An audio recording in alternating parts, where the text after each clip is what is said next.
Three of Donald Trump's key nominees face tough questions from the Senate.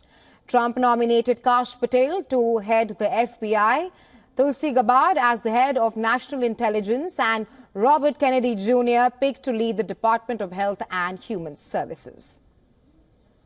Jesse Grishna. 1908, when then Attorney General Charles Bonaparte. Kash Patel began his hearing by chanting Jai Shri Krishna and thanked his parents and sister for being his constant support. During the hearing, he said that FBI has lost the trust of the people.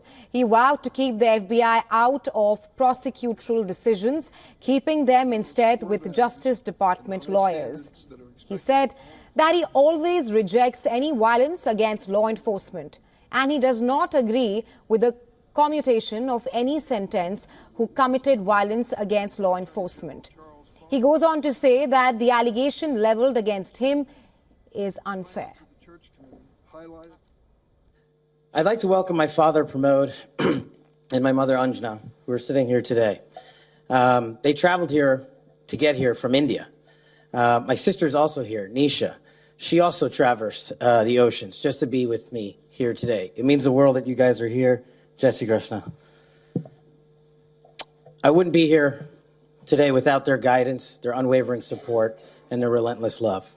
When President Trump informed me of his intention to nominate me as the director of the FBI, I was deeply honored.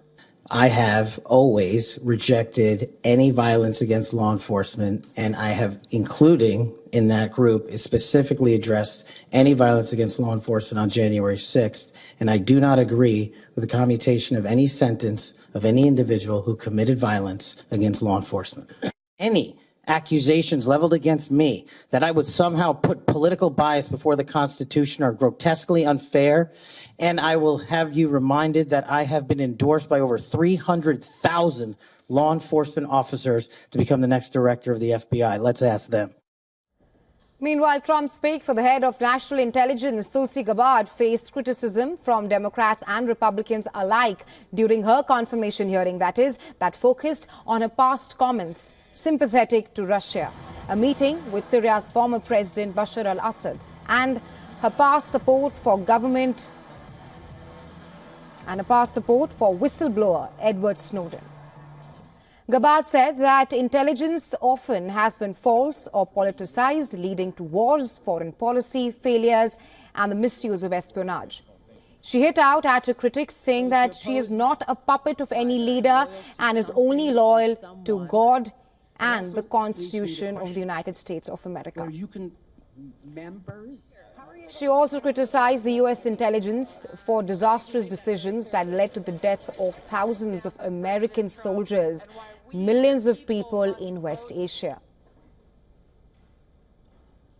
Those who oppose my nomination imply that I am loyal to something or someone other than God, my own conscience, and the Constitution of the United States, accusing me of being Trump's puppet, Putin's puppet, Assad's puppet, a guru's puppet, Modi's puppet, not recognizing the absurdity of simultaneously being the puppet of 5 different puppet masters. The fact is, what truly unsettles my political opponents is I refuse to be their puppet. I have no love for Assad or Gaddafi or any dictator. For too long, faulty, inadequate, or weaponized intelligence have led to costly failures and the undermining of our national security and God-given freedoms enshrined in the Constitution. The most obvious example of one of these failures is our invasion of Iraq based upon a total fabrication or complete failure of intelligence.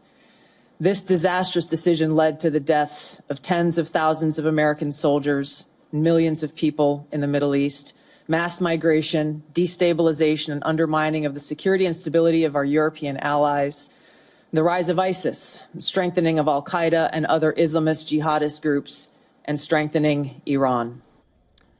Another Trump nominee, Robert F. Kennedy Jr., was picked to run the top U.S. health agency.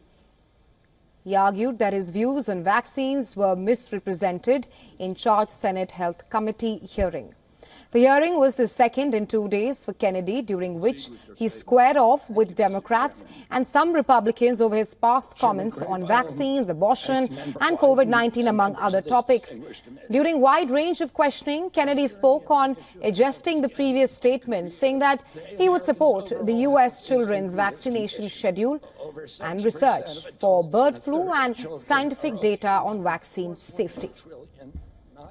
The indirect costs of President Trump has promised.